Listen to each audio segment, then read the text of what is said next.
शहराजवळील एक प्रसिद्ध पर्यटन स्थळ कुंडमळा येथे इंद्रायणी नदीवर असलेला जुना पूल, तर या दोघांचा तिथे मृत्यू झाल्याची माहिती समोर आली आहे आणि 5 जणांना वाचवण्याचे प्रयत्न सुरू आहेत। आतापर्यंत 38 जणांना एनडीआरएफ टीमने रेस्क्यू केल्याची देखील माहिती समोर आली आहे, तर दोघांचा दुर्दैवी मृत्यू झाल्याची माहिती समोर आली आहे। एनडीआरएफ टीम तिथे पोहोचली असून युद्ध पातळीवर तिथे बचाव कार्य सुरू आहे। कुंडमळा येथील हा पूल कोसळला आणि या पुलामध्ये दोघांचा मृत्यू झाल्याची माहिती समोर येते। त्याचबरोबर 5 जणांना रेस्क्यू करण्याचे प्रयत्न तिथे सुरू आहेत। आतापर्यंत 38 जणांना एनडीआरएफ टीमने रेस्क्यू केले, तर 5 जणांना वाचवण्याचे प्रयत्न तिथे सुरू आहेत। यामध्ये 2 जणांचा दुर्दैवी मृत्यू झाल्याची ही माहिती समोर येते। 5 पर्यटकांचं रेस्क्यू ऑपरेशन एनडीआरएफ कडून करण्यात येत आहे, तर अनेकांच्या अजून मृत्यूची भीती वर्तवण्यात येते। आता 2 लोकांचा मृत्यू झाल्याची माहिती समोर येते, पण हा आकडा वाढण्याची भीती देखील व्यक्त करण्यात येते।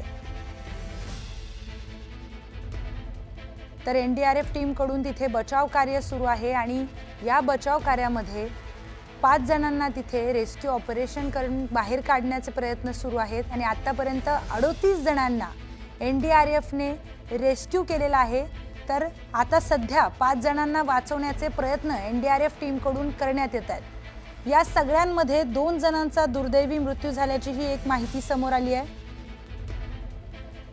या संदर्भात अधिकची माहिती घेऊयात आपले प्रतिनिधी अभिजित पोते यांच्याकडून। अभिजित, 2 जणांचा मृत्यू झाल्याची माहिती सध्या आली आहे, पण हा आकडा वाढेल अशी ही भीती आहे। नक्कीच आपण पाहतोय की इंद्रायणी नदीवरती जो घडली मध्ये आतापर्यंत 38 लोकांना वाचवण्यात एनडीआरएफच्या टीमला यश आल्याची माहिती एनडीआरएफचे जे ऑफिशियल अधिकारी आहेत त्यांनी दिलेली आहे। जो लोखंडाचा पूल होता तो पडल्यामुळे हा सगळी जी आहे ती घटना घडली। त्या दुर्घटनेत आतापर्यंत 2 जणांचा दुर्दैवी मृत्यू झाल्याची प्राथमिक माहिती खरं तर समोर येत आहे, पण हा आकडा अजून देखील वाढू शकतो, कारण रेस्क्यू टीम तिथं रेस्क्यू करत आहे घटनास्थळी। एनडीआरएफ असेल, अग्निशमन असेल, पोलिसांचे अधिकारी असतील, पोलीस जवान असतील, ते सगळे किंवा लोकल बॉडीज असतील, हे सगळे आता तिथे बचाव कार्यासाठी लागलेले आहेत। आणि त्याच बचाव कार्यामधून नेमकं किती लोक त्या पुलावरती होते ज्यावेळी ही सगळी घटना घडली, नेमके किती लोक त्या पुलावरती होते, नेमके किती लोक वाहून गेलेत, याची आकडेवारी मात्र अजून समोर आलेली नाहीये।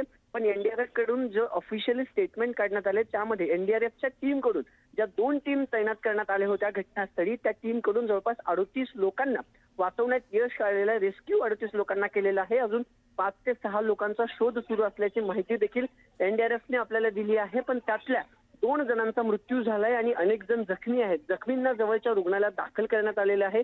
पोलीस अधिकारी आता या घटनास्थळी दाखल झालेले आहेत, पण जी घटना घडली ती अतिशय दुर्दैवी आहे। हा आकडा जो आहे मृतांचा तो वाढण्याची शक्यता देखील वर्तवली जाते। जोपर्यंत ऑफिशियल स्टेटमेंट खरं तर प्रशासनाकडून येत नाही, जी आकडेवारी आपण कन्फर्म करतोय ती एनडीआरएफ कडून आलेली जी आकडेवारी आहे की 38 जणांना वाचवण्यात यश आलेलं आहे। रेस्क्यू 38 जणांना एनडीआरएफच्या टीम कडून केलेलं आहे।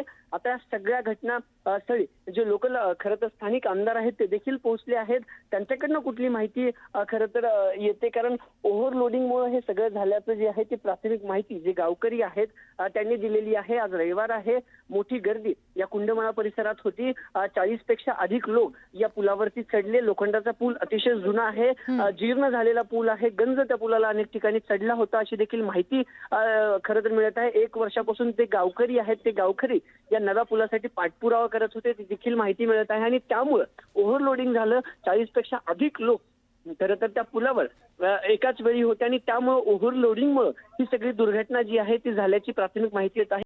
आता नेमकी आकडेवारी किती वाढते, दुर्दैवानं यामध्ये जास्ती मृत्यू होऊ नये हीच ईश्वरचरणी प्रार्थना आहे, पण ही आकडेवारी नेमकी कितीपर्यंत वाढते किंवा अजून किती जणांचं बचाव कार्य सुरू आहे ते ऑफिशियल स्टेटमेंट थोड्याच वेळात प्रशासनाकडून समोर येईल। अभिजित, तू तिथे घटनास्थळी तुम्ही उपस्थित आहात आणि रविवार असल्यामुळे तिथे मोठ्या प्रमाणात जर गर्दी होते, जर हे नेहमीच माहिती आहे, तर तिथे सुरक्षा रक्षकही नव्हता का? आणि नव्हता तर का नव्हता? प्रशासनाने त्याची पूर्वकाळजी का नाही घेतली? 2 मुद्दे इथे लक्षात घेण्यासारखे आहेत। खरं तर तो जो पूल आहे तो जुना आहे, अनेक पर्यटक दररोज तिथे भेट देतात, त्यामुळे प्रशासनाकडून योग्य ती खबरदारी खरं तर तिथे घ्यायला हवी होती, पण ती खबरदारी घेतली गेली नाहीये। जी खबरदारी आहे ती घेतली गेली नव्हती. खरं तर जे साईन बोर्ड्स लावावे लागतात की हा पूल धोकादायक आहे किंवा हा पूल जुना झाला आहे, बरोबर. असे साईन्स देखील लावले नाहीत किंवा सुरक्षा रक्षक जिथं हा कुंडमाळा आहे तिथं दर शनिवार रविवार मोठी गर्दी होते पर्यटकांची आणि त्यामुळं तिथे सुरक्षा रक्षक तैनात असणं देखील गरजेचं होतं. जे सुरक्षा रक्षक त्या सगळ्या पर्यटकांना व्यवस्थित सूचना देतील, व्यवस्थित माहिती सांगतील. मात्र आता जी माहिती समोर आलेली आहे त्यामध्ये एकही सुरक्षा रक्षक तिथं तैनात नव्हता असं देखील गावकरी सांगतायत. विशेष म्हणजे हा पूल नवीन व्हावा, हा पूल जुना आहे, 3 मीटरचा हा रुंद पूल होता आणि त्यावरनं एका वेळी 1 ते 2 दुचाकीत जाऊ शकतात. त्यामुळे हा पूल पुनर्बांधणी या पुलाची व्हावी म्हणून अनेक लोक देखील प्रयत्न करत होते.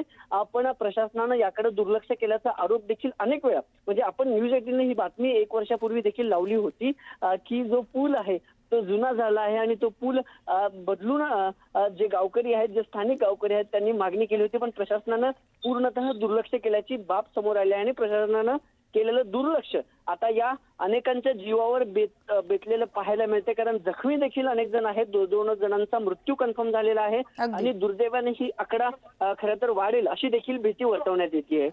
अभिजित, सगळ्यात महत्त्वाचं म्हणजे हा पूल जीर्णावस्थेत होता.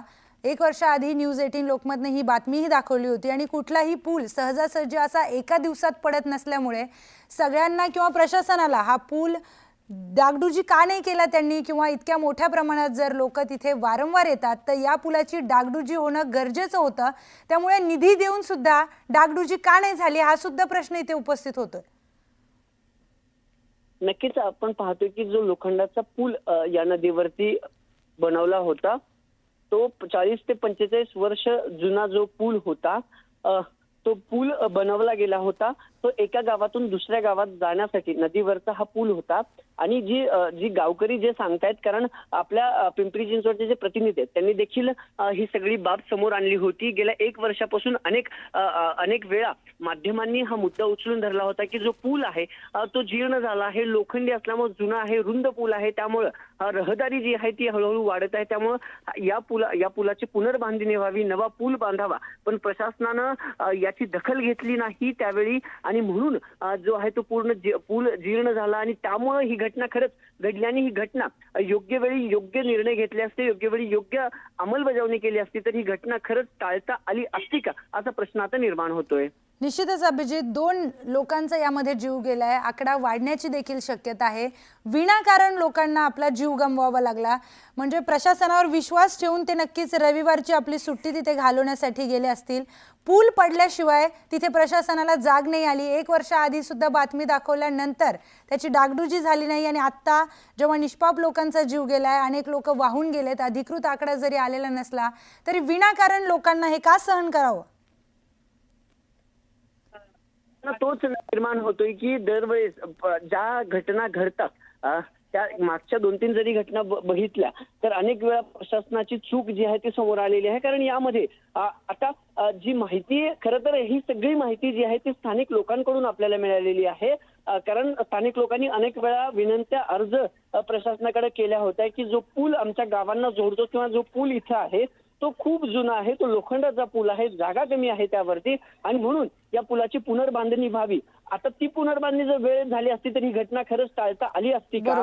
ज्या 2 जणांना आतापर्यंत 2 आपण सांगतोय, पण त्या 2 जणांचा जीव खरंच आपल्या सगळ्यांना, प्रशासनाला असेल, आपल्याला असेल, वाचवता आला असता का? कारण योग्य वेळी योग्य कारवाई, योग्य वेळी योग्य निर्णय जर प्रशासनाने घेतला असता तर आज या इंद्रायणी तीरावरती, इंद्रायणीच्या नदीवरती जे कुंडमेळा आहेत त्यामध्ये झालेली जी दुर्घटना आहे, अतिशय दुर्दैवी दुर्घटना आपल्याला टाळता आली असती का असा प्रश्न आता निर्माण होतोय.